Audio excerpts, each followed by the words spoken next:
নদীর মাঝখান দিয়ে মাথাদি কাট করে শুনুন। লুট কাকে বলে দেখুন, মা মাটি মানুষের সরকারের লুট কাকে বলে চোখের সামনে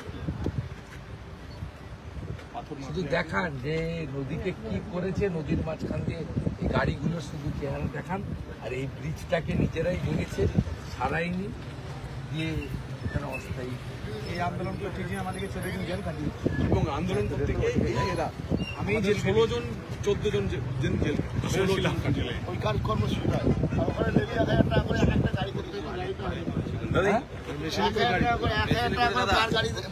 সবচেয়ে বড় কথা ন্যাচারাল নদীর মাঝখান দিয়ে কি করেছেন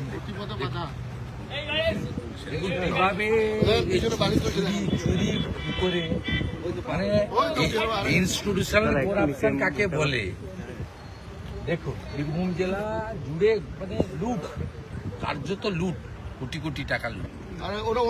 বারবার এইটা আপনারাও বলেছেন, এই টুলু মন্ডল এরা যেভাবে পাথর এদের মাথায় সরকারের হাত আছে, মুখ্যমন্ত্রীর হাত আছে। এরা তো কালেক্টর, 25 টাকা রাখছে, 75 টাকা কোথায় পাঠায়? রাস্তায় আমরা দেখলাম একাধিক বেসরকারি নিরাপত্তা সবচেয়ে বড় বেনিফিশিয়ারি তো তৃণমূল কংগ্রেস, সবচেয়ে বড় বেনিফিশিয়ারি তো মুখ্যমন্ত্রী, তার ঘনিষ্ঠ লোকজন। তাদের সাপোর্ট ছাড়া হতে পারে নাকি এই নদীর মাঝখানে এইভাবে রাস্তা? কখনো সম্ভব নেই।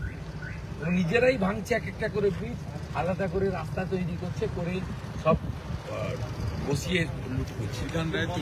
এই জন্য বিজেপিকে আনুন, মে মাসে সব বন্ধ করুন, মে মাসের 1 তারিখ থেকে কিছু বালি হয়েছে। এবার কি পাথর নিয়েও আপনারা অভিযোগ জানাবেন ইডির কাছে?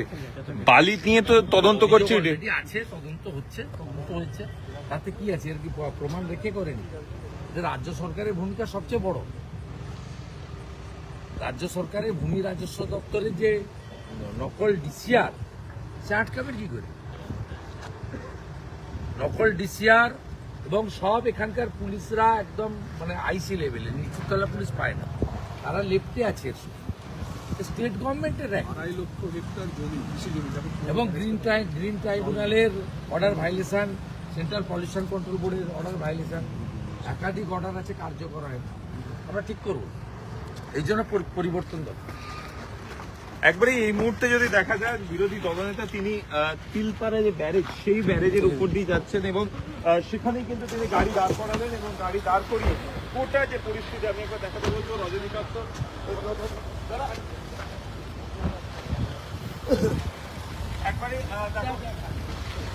একবারে দেখো, এই মুহূর্তে আমি রজনীকান্ত বেরাকে একটা দেখাতে বলবো, ব্যারেজের উপর দিয়ে একবারে কিন্তু